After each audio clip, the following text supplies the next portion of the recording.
I'm thrilled that you're joining me here. My name is Marilyn Evans. I'm the founder of Parents Aware and host of the Media Savvy Moms podcast, the podcast that is leading the conversation about parenting and pornography today.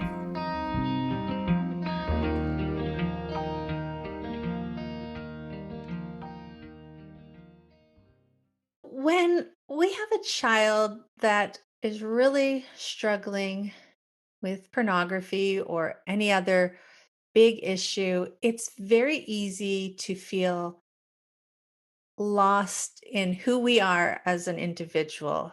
As a mom, we take on a lot of guilt and a lot of responsibility, and we can put everyone and everyone else first. The lists are never ending, and sometimes it can feel like a crisis is crashing down on us. Today, we're going to talk about how to feel whole in that crisis. And I'm so grateful that I have my friend, Barb Winters, here with me today. Barb and I met last year on Facebook. What did you call it, Barb? Let's call it Oh, we're pandemic Facebook friends. Woo! We've never met in person, but we've had many conversations online. And Yes. Barb reached out to us at Parents Aware, and she showed me some of the work that she's been doing at hopefulmom.net. And I just instantly knew that we were going to be friends, that we had similar causes that we were working on, and really Kindred spirit. kindred spirits, that's for sure. Last year, Barb and I and Melody, we all worked together behind the scenes, but this year Barb has graciously accepted to be a guest host on the show. And today she's going to share with us a little bit about her story. And it's a story that we can all read really soon, right, Barb? You've got a book coming out? Yes, ma'am. It's in the works. The manuscript is almost finished. Exciting. Thanks, Marilyn. I really appreciate being here. I'm really excited about our topic today. We're going to talk about the importance of self-care. For me, I really knew that I needed to start taking care of myself a few months after I found out that my son was watching pornography. So this really hit me hard. It was very traumatic and dramatic experience.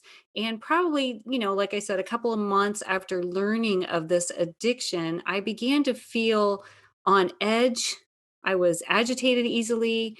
I felt sort of fragile, and I was experiencing the type of anguish that you feel deep in your bones. And I would just be going throughout my day doing normal stuff like laundry and cooking supper, etc. And I would suddenly just burst into tears. And this was happening more regularly than I really wanted it to happen. Mhm. I would just kind of go into my bedroom then. I would kneel at my bed. I would be crying and pleading with God. And one day I was there in my bed thinking, what is wrong with me? Why can't I function normally? When I realized that I was grieving. I was actually grieving the loss of my son, who I thought he was. I had an idea of who he was. And when I found out that he was watching pornography on a regular basis, that idea and my thoughts of who he was actually died because he wasn't the kid that I thought he was. And as a matter of fact, I was grieving the loss of the son that I thought I would have in the future because everything that I thought he would have came crashing down. I think so many moms especially feel that when they're in that position. There's so many emotions that come through and just bombard us and knock us over, and we don't always realize that the toll that it's taking on us. And we do have this fear that creeps in. We had a vision of what Right. a future looked like, and Right. all of a sudden the road has taken a sharp turn. Absolutely. And that's exactly what had happened And what I didn't know until that moment was that it was affecting all of areas of my life. And so I have told other moms before, when I recognize them as grieving, to take a time to mourn the loss. And so at that moment, when I acknowledged that my emotions were screaming because of this loss, I had to give myself permission to take time to grieve, Mhm. because I needed to get through it. I needed to get to the other side and become whole and become healed, because when we are in the trenches with our children and we're trying to help them, we're more effective when we're parenting from a place of wholeness. And so that's the point that I got to. And so what I realized then, and kind of already knew, is that our bodies are like machines. And if one area of a machine breaks down, it affects other areas of the machine, right? So Mhm. this emotional trauma that I was experiencing was affecting other areas of my life. And that's how I was ending up in tears. So I needed to look at those areas of life. I needed to look at my physical area of life, because the stress was taking a toll on me physically. My shoulders were tight, my lower back was killing me. I needed to look at the spiritual area of life. My connection with God had been severed. It had been hurt. And then socially, I wasn't interacting with people anymore. I just couldn't go for coffee with my friend because I didn't know what I was going to say to her. And intellectually, I just was breaking down. I remember there were days that I couldn't even remember why I was had opened a drawer in the kitchen. Uh-huh. Of course that could be age, who knows. When we're stressed, everything becomes harder for sure.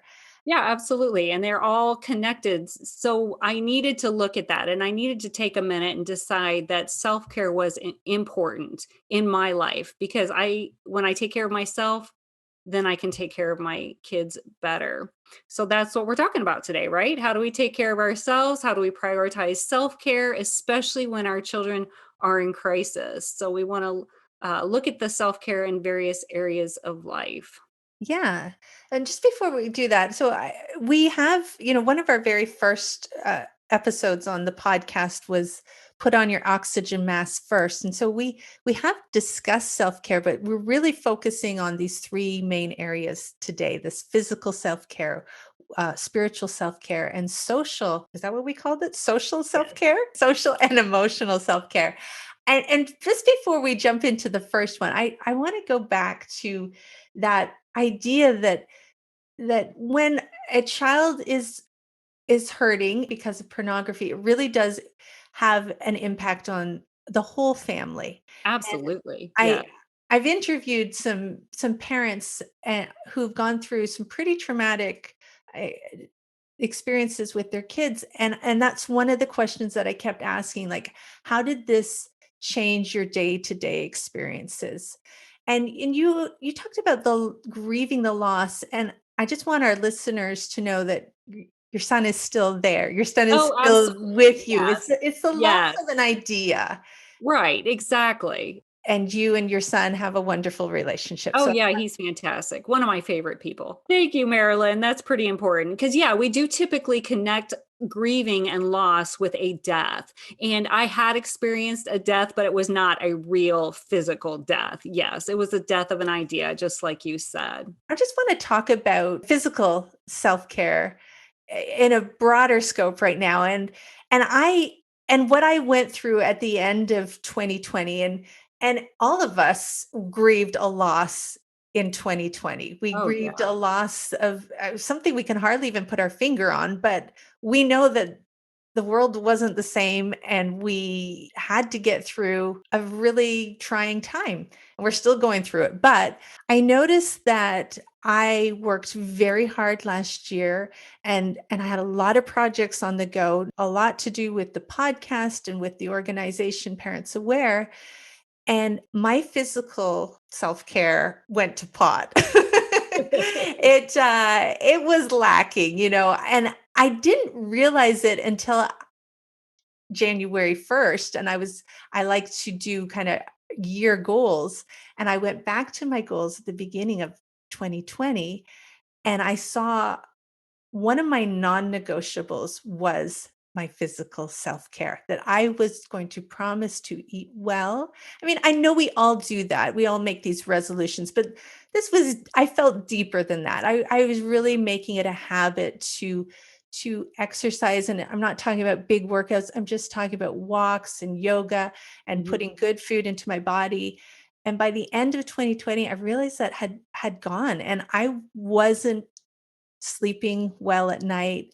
I didn't feel like we were in family crisis, but I was not coping, and I could see the impact. And so when I saw that line and it said, "A non-negotiable is your Mm. physical self-care," and I knew we were doing this episode, I was like, "Absolutely, this is so, so important. It's time to get back on track." Yeah, and really, it's so easy for that stuff to fall off the wayside because we have our daily routine. And when a crisis hits, the easiest thing to push aside is that physical well being, right? Because I don't have time to take that 10-minute walk now. Now I've got to deal with what's right in front of me, that urgent Mhm, situation.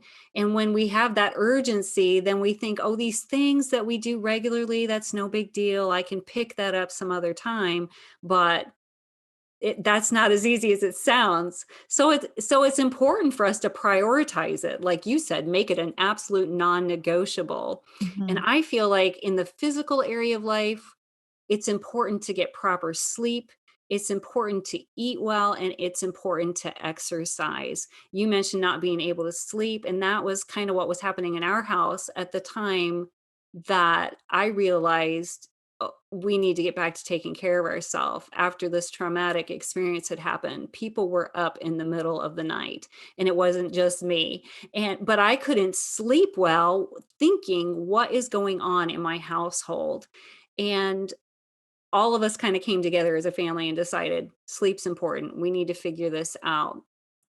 And we did. So we sleep well now at night. And as part of my daily routine, also, I take 5 to 10 minute walks 3 or 4 times a day. Probably about every hour or so. I My desk is situated that I can see outside. I can see right now what's going on in the outside world, and it calls to me. So about 3 or 4 times a day, I just get up and walk around the neighborhood. And for me, that is physical for sure, but it also helps me clear my mind emotionally. And mhm. so it really affects all areas of life. Like we say, they're all kind of Yeah. interconnected.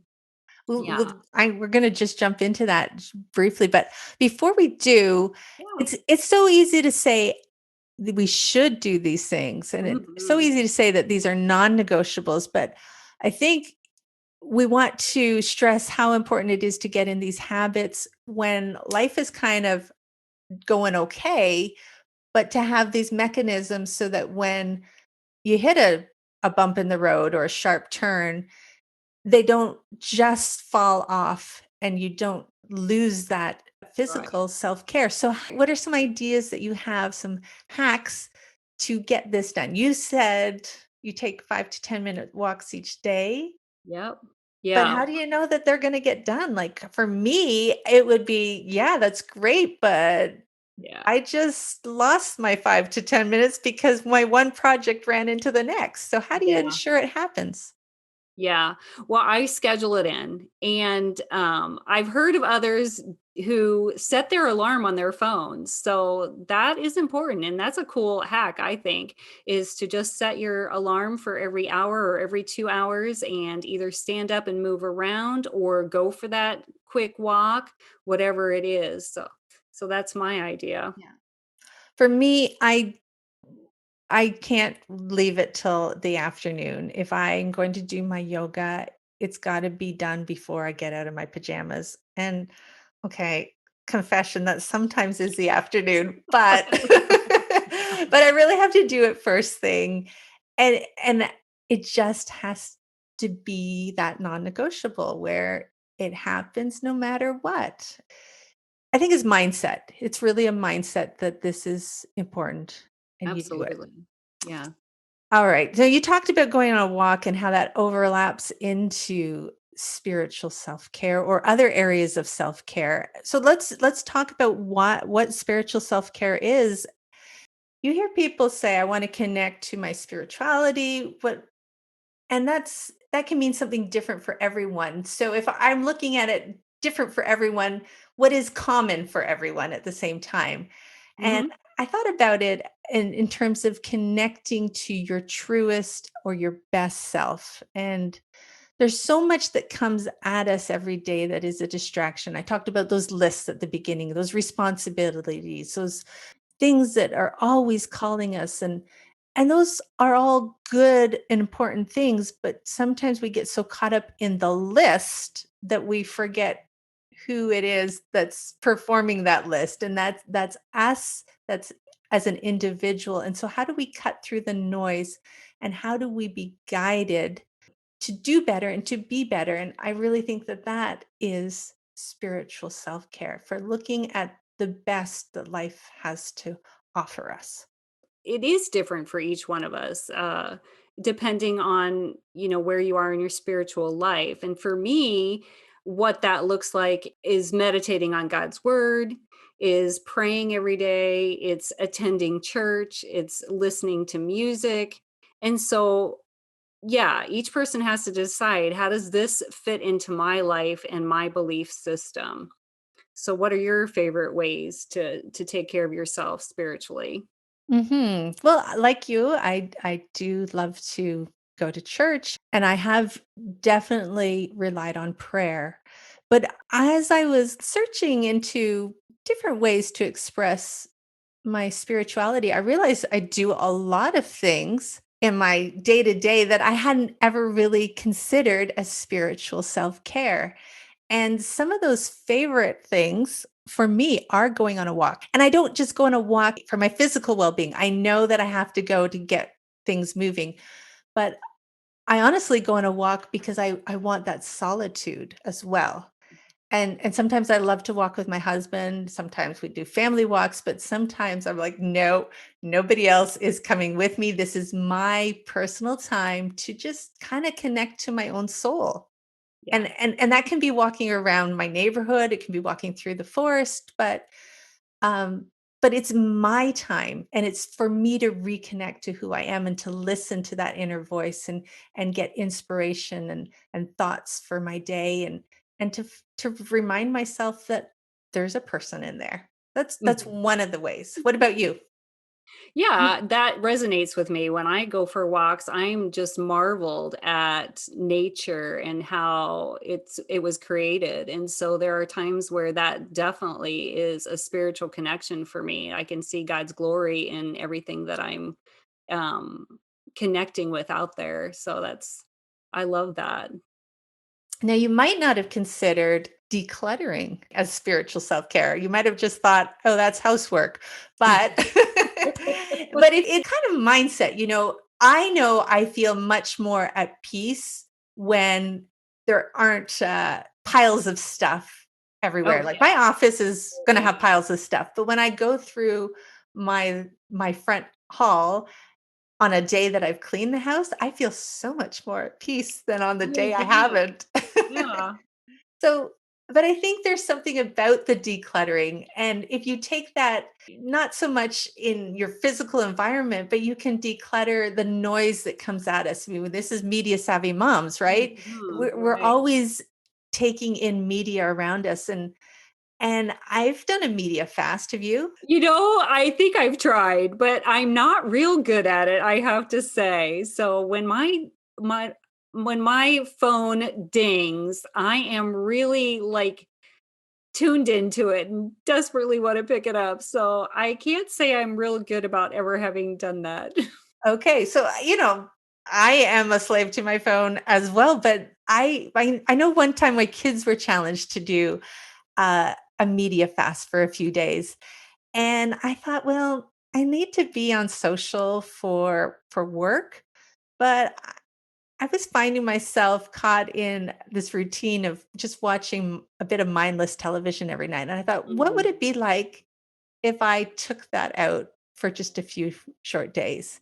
And it was hard at first because I kinda depended on that as a release, but I actually noticed a change. So, I'm not suggesting to our listeners that they have to stop using their phone or taking in media, but if you need to connect to yourself and you want that spiritual self-care, that could be another way to do it. Yeah, absolutely. And you can just schedule that in too. I have done the break from TV also. We did that once with when my son was really struggling and he really was needing help. And I decided to take that time that I would typically be watching a TV show and pray instead and really just pour into helping him. So Mhm. yeah, that's a great idea. Okay, so there's lots of different ways. We were chuckling before we started recording that it can be really tempting to want to stay just in this place because it's all Yeah. about lifting yourself up and being your best self. And once you find that place, you might not want to go back to the lists and the chores and the worries. And so it's all about balancing, taking those moments and those times and, I guess, having this spiritual self-care ever present in your life, but as well attending to life, right? Yes. Not Yeah. easy. Right. No, it's not easy. And so, yeah, we're going to talk next about our social and or emotional care. So we want to talk about giving ourselves permission to be joyful.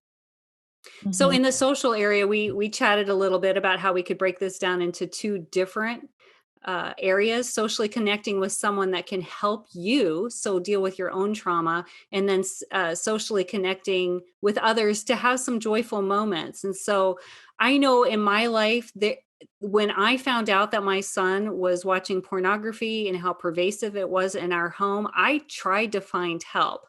I sought out help, but every place that I contacted, they only gave advice to me on how to parent my son. And I kept thinking to myself, well, yeah, I definitely need that advice, but I really need help in my own life, dealing with my own trauma, dealing with my own issues. mhm. And so, nobody wanted to help me with my turmoil. Eventually, I did call a friend who was very helpful, but she hadn't been at the place where I was. She Okay. couldn't help me from a place of experience because her child had not watched pornography. So while she reminded me that I wasn't alone, others had been where I was and I wasn't crazy, which Mhm. I needed somebody to tell me that really. She couldn't help me from a place of experience. So, I can just relate to this so much. I've talked to other parents who've said, "I found help for my kids, but if I could do anything over, I would have found help for myself sooner." And I know I've expressed this on the podcast as mhm, well, that when I was just even trying to figure out how to talk to my children about pornography, and let alone whether they were struggling with it or not, I couldn't I didn't feel like I had a community to go to. I didn't feel like it was the topic that I could just bring up with anyone, or that I right. could see that there was a resource for me. And so that is why we're here like every week talking about this. This Yeah. is, Yeah. we are building this community. We want people to feel safe and secure, knowing that it's okay to talk about this and no, you're not crazy. And yes, we want to lift each other up, and we want to wrap our arms around each other and say it's okay. We're going to get through this. Yeah, that's exactly why I started my website and why I found you and connected to you. Because when I read what you were writing and talking about on your podcast, I was like, oh my gosh, I she could be saying the exact same words that I was saying. That's exactly how I felt. And so that's why I think we connected so well too. It's like we both completely and totally understand what the other person feels and is saying and why we're doing this. So Yeah, exactly. This is why we're here. This is why. So what we're saying is everyone needs to find a Barb in their life. Or Marilyn, Or yes. Marilyn. Yeah, well, and we mean that too. I mean, we're laughing, but that is one of our points is that everyone needs a confidant. Everyone needs some one person that they can disclose what's going on in their life to, whether it's pornography with their kids or another traumatic event. It doesn't really matter. This is an important area of life. We were built to connect with other people. And one person makes a huge difference in our life, whether it's going to our pastor, whether it's finding a therapist, or whether it's just finding a really good friend.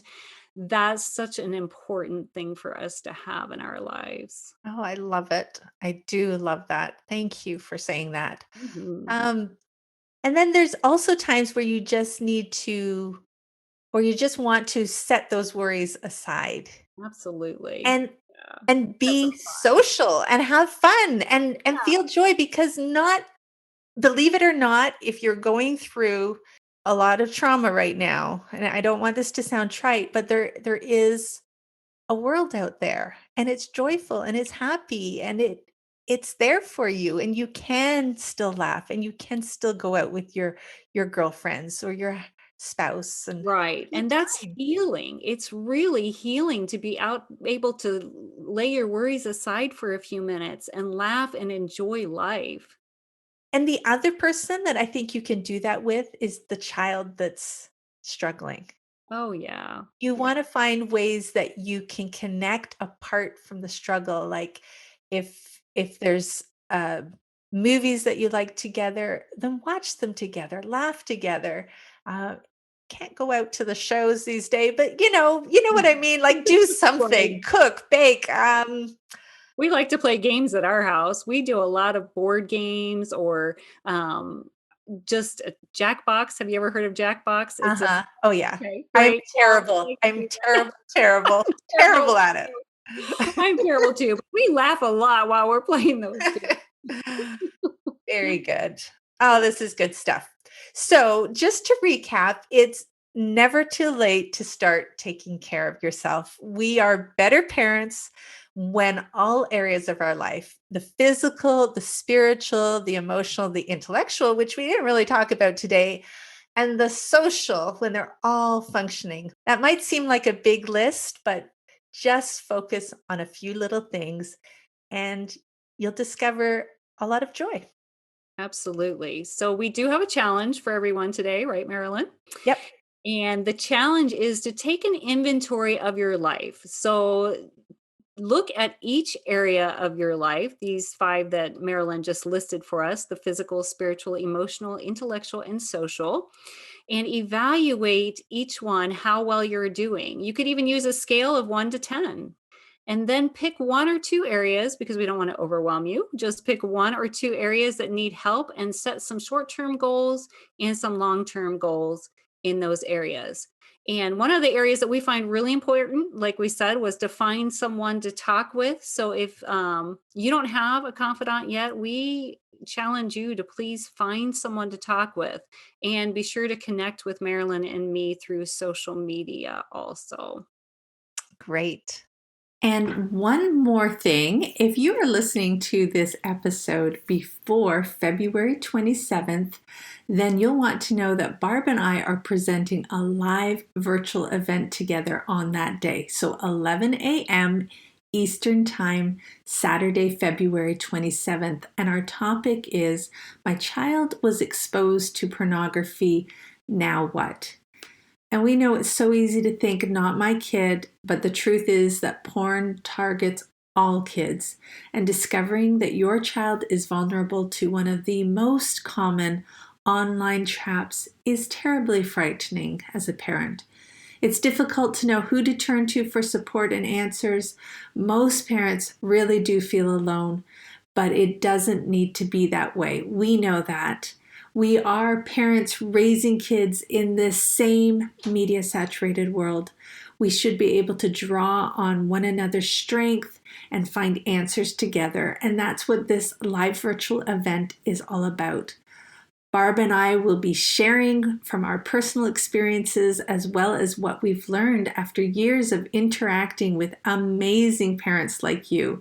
So we hope that you can join us, and we encourage you to come with questions because there will be a live Q&A, and tickets are available on Eventbrite, but the details for that can be found in our show notes. Thank you again for joining the conversation.